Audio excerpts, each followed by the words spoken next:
आज शनिवार का दिन है, जिस दिन अपन इस दरिद्रता से मिलने के लिए पीपल के पेड़ के नीचे आए हैं। हिंदू धर्म में ये दिन पीपल के वृक्ष के लिए पूजनीय होगा। जो भी शनिवार के दिन पीपल के वृक्ष की पूजन करेगा, दूध चढ़ाएगा या मिष्ठान का भोग लगाएगा, लक्ष्मी और नारायण उसके घर में प्रवेश कर जाएगा। लक्ष्मी और नारायण उसके घर में प्रवेश करेगा। इसलिए नियम बनाया। कौन से दिन का? शनिवार। लक्ष्मी जी बोली, नारायण आपने तो एक दिन का वार लिख दिया। शंकर जी ने 7 वार बनाए हैं, रविवार, सोमवार, मंगल, बुध, गुरु, शुक्र और शनि। ये शिव जी ने बनाया। अब एक दिन आपने अपना बना लिया, बाकी के दिन अगर कोई इस पीपल के वृक्ष के नीचे आएगा और यहाँ तो दरिद्रता बैठी है, तो उसका क्या होगा? भगवान नारायण बोले, सुन दरिद्रता, तेरे से एक विनती है, अगर कोई भी मनुष्य इस पीपल के पेड़ के नीचे अगर 7 दिन में आता है और उसके हाथ में अगर कोई सामग्री होती है तो तू उसके घर में प्रवेश नहीं करेगी। नियम है पीपल के वृक्ष का, या तो पानी का लोटा लेकर जाओ, कुंकू का चोपड़ा लेकर जाओ, शक्कर लेकर जाओ, या पेड़ के नीचे चींटी को डालने के लिए आटा ले जाओ, पर खाली हाथ पीपल के वृक्ष के नीचे कभी मत जाओ, कभी नहीं जाना। खाली हाथ जाओगे तो दरिद्रता तुम्हारे घर में प्रवेश करेगी। दरिद्रता उठकर खड़ी होकर बोली, नारायण तुमने अपनी मनमानी करी है, एक दिन मुझे भी मेरा चाहिए। भगवान ने कहा, बोल कौन सा दिन चाहिए? दरिद्रता कहती है, रविवार के दिन इस पीपल के वृक्ष के नीचे मैं दिन भर नृत्य करूं, इसमें रहूं, और जो यहां आए रविवार को मैं उसके घर में प्रवेश करूं। भगवान ने कहा, ठीक है। दरिद्रता, रविवार का दिन एक ऐसा दिन रहेगा जिस दिन तू इस पीपल के वृक्ष के नीचे नृत्य करेगी, और जो आएगा इस पीपल के वृक्ष के नीचे तो उसके साथ प्रवेश करेगी। मैंने तुझे वर दिया। इसलिए हमारे यहाँ केवल पीपल का वृक्ष अगर दीवार में भी लग जाता है ना, किसी की फैक्ट्री की दीवार में, किसी के घर की दीवार में पीपल का वृक्ष अगर लग जाता है, पीपल का पौधा लग जाता है, उसको कितना भी तोड़ लो वो वापस लग जाएगा। फिर तोड़ोगे फिर लग जाएगा। अगर पीपल के पौधे को तोड़ना है तो केवल रविवार का दिन एक नींबू, एक मिर्ची और बमूल का कांटा, ये 3 चीजें रखने के बाद में आधे घंटे बाद रविवार के दिन पीपल के पेड़ को उखाड़ कर फेंक दो। दूसरी बार कभी पीपल दीवार में लगता ही नहीं, कभी नहीं लग सकता। केवल एक रविवार का, केवल एक संडे, इतवार का। घर में दीवारों पर अगर पीपल लग भी गया है, इसलिए पीपल के वृक्ष को उखाड़ने का, अगर घर में पीपल लगा हुआ है या पीपल का पौधा हमारे घर में लग गया, उसको उतारना, निकालना, लगाना, तो पीपल के वृक्ष को अगर निकाला जाता है तो रविवार के दिन, और अगर पीपल के वृक्ष को कहीं लगाया जाता है तो सोमवार के दिन या मंगलवार के दिन, बुधवार के दिन, इन दिनों में लगा सकते पीपल के वृक्ष कहीं लगाना। शनिवार का दिन एक ऐसा दिन होता है जिस दिन पीपल के वृक्ष को कहीं जाकर लगाया नहीं जाता, क्योंकि शनिवार के दिन पीपल के वृक्ष के नीचे लक्ष्मी रहती है। हम अपने हाथों से अगर पीपल का वृक्ष किसी दूसरी जगह पर शनिवार को रोपित करते हैं तो हमारे घर की लक्ष्मी अपने घर से छिन्न होकर चली जाती है। इसलिए शनिवार के दिन पीपल लगाया नहीं जाता, किसी के घर जाकर उसको वापस पलटा नहीं जाता। लग गया उसको डाल। प्रभु मेरी धर्म पत्नी को कहाँ रखूं आप बताओ? वो तो जहां यज्ञ होता है, अनुष्ठान होता है, दान होता है, पुण्य होता है, सत्कर्म होता है, वहां जाने को तैयार नहीं। अब करूं क्या? भगवान ने बोला, एक काम करो। दुर्वासा जी बोले, जिसके यहाँ रात्रि में बर्तन झूठे पड़े रहते हो उसके घर में इस दरिद्रता को लेकर तुम प्रवेश कर जाना।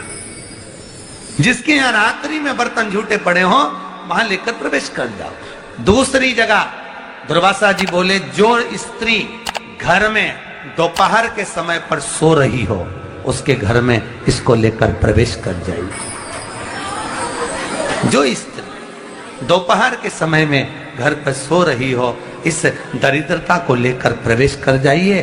तीसरा, जिसके यहाँ पर दरवाजे पर कांटे वाले पौधे लगे हों उस घर में इस दरिद्रता को लेकर प्रवेश कर जाइए। दरिद्रता, कितनी सुंदर बात कही है। दाता और विधाता, कौन कौन? दाता और विधाता। लक्ष्मी और दरिद्रता के सगे भाई हैं। कौन कौन? दाता और विधाता। दाता को फिटकरी प्रिय है, विधाता को नमक प्रिय है। ये दोनों हमेशा लक्ष्मी को और दरिद्रता को दोनों को समझाते थे, दोनों में प्रेम बढ़ाते थे।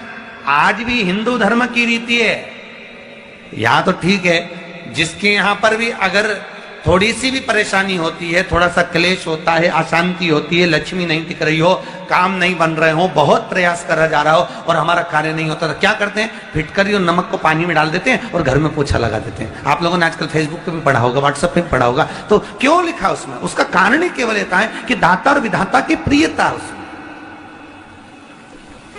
माता ख्याति के जो 4 बच्चे हुए, इसमें जो 2 लड़के हैं, दाता और विधाता, उसकी प्रियता उसमें, बात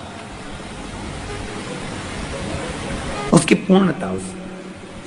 अब दुर्वासा जी बोले अपनी धर्म पत्नी को वहां लेकर, जहां कांटेदार पौधे लगे हों वहां पर लेकर प्रवेश कर जाइए। कांटेदार पौधों में उस दरिद्रता का निवास हो गया।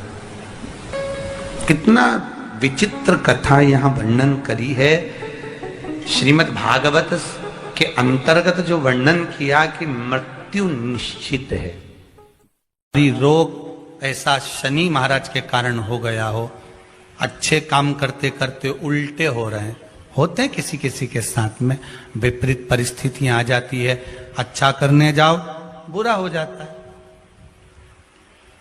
अच्छा कर्म करने जाओ बुरा हो जाता है।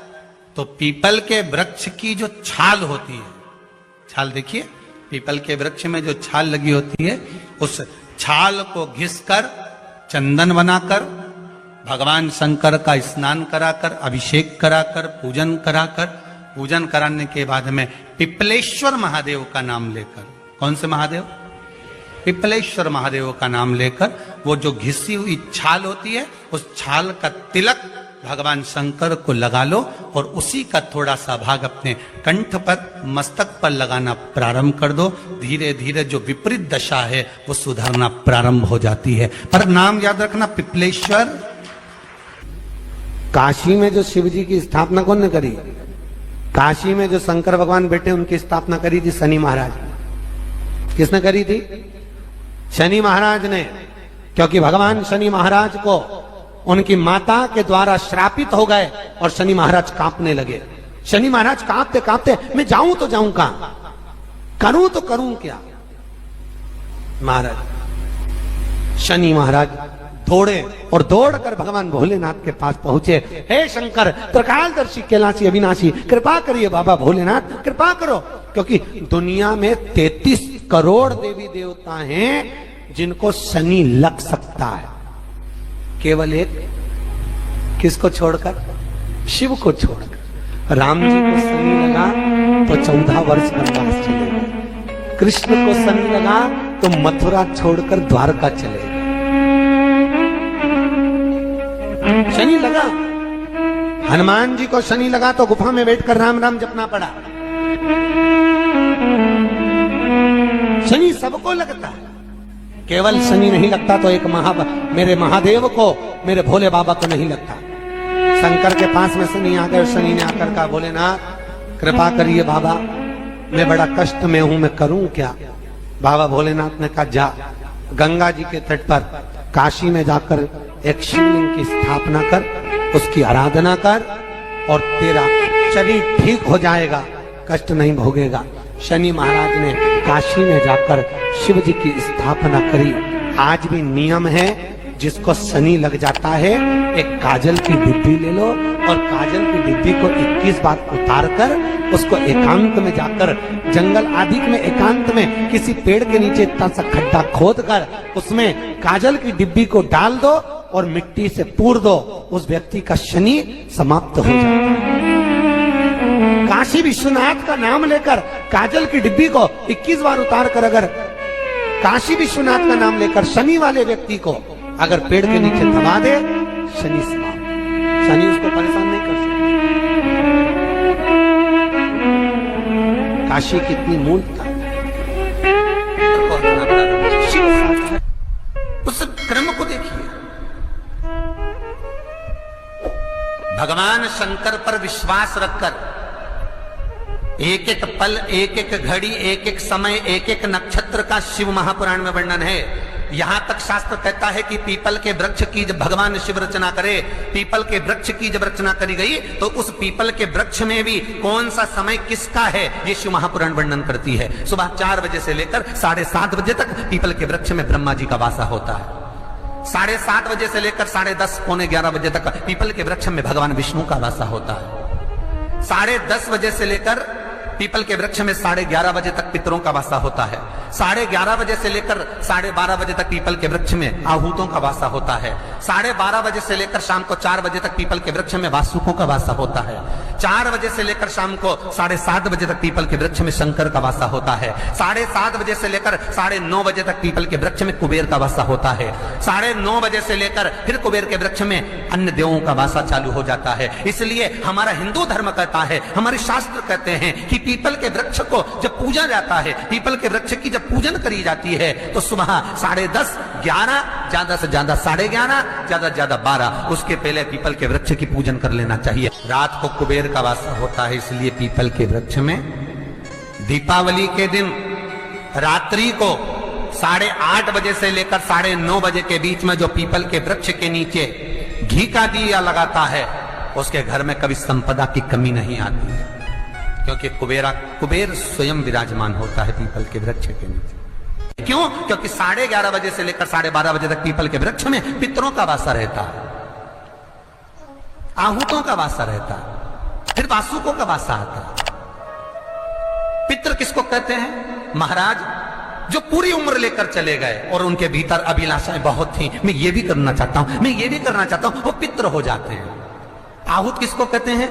जिस माता के गर्भ में बच्चा जन्म ले और मर जाए, या 6 महीने का गर्भ धारण करने के बाद अवर्षण हो जाए, जीव पड़ने के बाद 6 महीने के बाद अगर बच्चा गर्भ में भी शांत हो जाता है, कुंवारी अवस्था में शांत हो जाता है, जिसका विवाह नहीं हुआ ऐसा बच्चा जब शांत हो जाता है, अधोगति में कोई मर जाता है, सुसाइड कर एक्सीडेंट में किसी भी रूप में मर जाता है, तो वो आहूत कहलाता।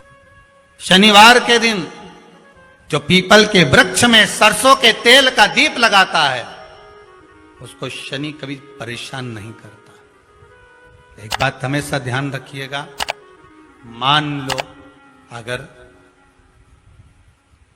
कोई भारी रोग ऐसा शनि महाराज के कारण हो गया हो, अच्छे काम करते करते उल्टे हो रहे हैं, होते हैं किसी किसी के साथ में, विपरीत परिस्थितियां आ जाती है, अच्छा करने जाओ बुरा हो जाता है, अच्छा कर्म करने जाओ बुरा हो जाता है। तो पीपल के वृक्ष की जो छाल होती है, छाल देखिए, पीपल के वृक्ष में जो छाल लगी होती है, उस छाल को घिसकर चंदन बनाकर भगवान शंकर का स्नान कराकर, अभिषेक कराकर, पूजन कराने के बाद में पिपलेश्वर महादेव का नाम लेकर, कौन से महादेव? पिपलेश्वर महादेव का नाम लेकर वो जो घिसी हुई छाल होती है, उस छाल का तिलक भगवान शंकर को लगा लो और उसी का थोड़ा सा भाग अपने कंठ पर, मस्तक पर लगाना प्रारंभ कर दो। धीरे धीरे जो विपरीत दशा है वो सुधरना प्रारंभ हो जाती है। पर नाम याद रखना, पिपलेश्वर। जब इतना भी दुख, विपदा, कष्ट सम्मुख में खड़ा हुआ हो, कितना भी दुख,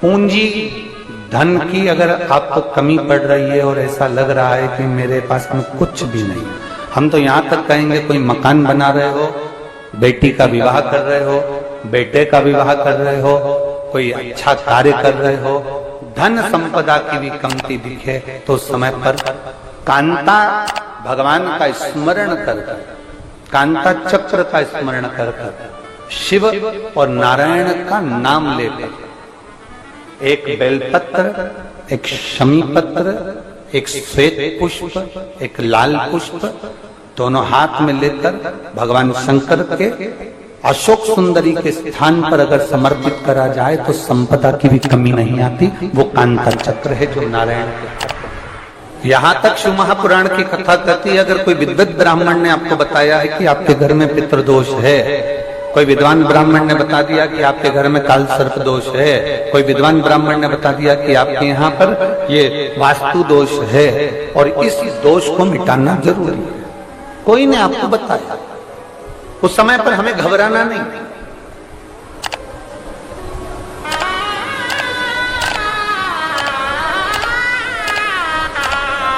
उस समय में घबराने का क्रम नहीं है। कहते हैं पीपल का जो जल झड़ता है पीपल के वृक्ष से, आप लोगों ने कभी देखा है कि नहीं देखा, वो हमको नहीं मालूम।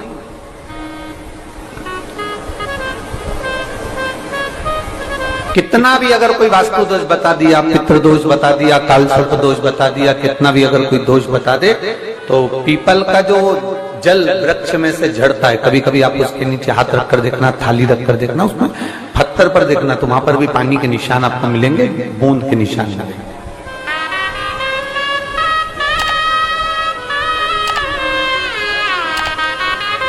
मात्र उस पीपल के वृक्ष के जल की एक बिंदी, एकमात्र बिंदी, शंकर भगवान का जो शिवलिंग है जलाधारी है, चरण है, गणेश कार्तिक का स्थान है, अशोक सुंदरी का स्थान है, और प्रत्येक जलाधारी में से पानी बीच में से आकर नीचे की ओर गिरता है, नीचे की ओर गिरता है। आप लोगों के स्मरण में हमने पहले भी बताया कि राइट में किसका स्थान है, गणेश जी का, लेफ्ट में कार्तिकेय, बीच में अशोक सुंदरी। ये क्या है, पार्वती जी का हस्त कमल शिवलिंग, और ऊपर से जो जल एक एक बूंद शंकर जी के शिवलिंग पर गिर रहा है, वो शंकर जी की 5 लड़कियां जया, विषहरा, शामलीवारी, दौतली और देव, शंकर जी की 5 लड़कियों एक एक बूंद पानी शिव जी पर गिरा रहा है। जहां जल नीचे गिरता है उस स्थान से जहां तक जल बहकर जा रहा है, उस स्थान तक 33 कोटि देवताओं का स्थान, 33 कोटि देवताओं का स्थान। अब जहां पानी आया, जहां नीचे गिरा, उसके बीच में जो स्थान होता है, आप लोगों ने देखा है कि नहीं देखा? जिनने देखा है जरा हाथ उठाओ। ये पानी जैसे यहां तक आया और यहां के बाद नीचे गिरेगा, तब वो नाली के माध्यम से बाहर जाएगा। तो जितनी दूर यहां से वो नीचे की ओर जो गिर रहा है, यहां से वो नीचे की ओर जो पानी जा रहा है, ये जो स्थान होता है, ये हमारे 3 दोषों को निवारण तुरंत कर देता है। एक हमारा पितृदोष, एक हमारा काल सर्प दोष, और एक हमारा वास्तु दोष का निवारण ये तुरंत करता है। और ये तो हमने केवल आपको शिव महापुराण के माध्यम से बताया कि ये 3 दोष का निवारण कर देता है, पर यदि कभी आप ध्यान से लिंग पुराण को पढ़ेंगे, आप यदि लिंग पुराण को पढ़ेंगे और गीता प्रेस गोरखपुर की लिंग पुराण को लाकर यदि आप पढ़ते हैं, या गीता प्रेस गोरखपुर की शिव अंक को भी आप अगर पढ़ेंगे, उसका नंबर हमारे स्मरण में नहीं आ रहा है, शिव अंकों को भी अगर आप पढ़ेंगे तो उसमें भी आपको वर्णन मिलेगा कि हम तो केवल 3 दोष का बता रहे हैं, पर हमारे शास्त्र तो यहाँ पर और भी दोषों का वर्णन कर रहे हैं। जैसे किसी ने बता दिया आपको शनि का दोष है, किसी ने बता दिया मंगल का दोष है, किसी ने बता दिया आपको केतु का दोष है, किसी ने बता दिया आपको राहु का दोष है, किसी ने आपको कह दिया कि बृहस्पति का दोष है, किसी ने कह दिया आपको ये वाला दोष है। दुनिया के जितने दोष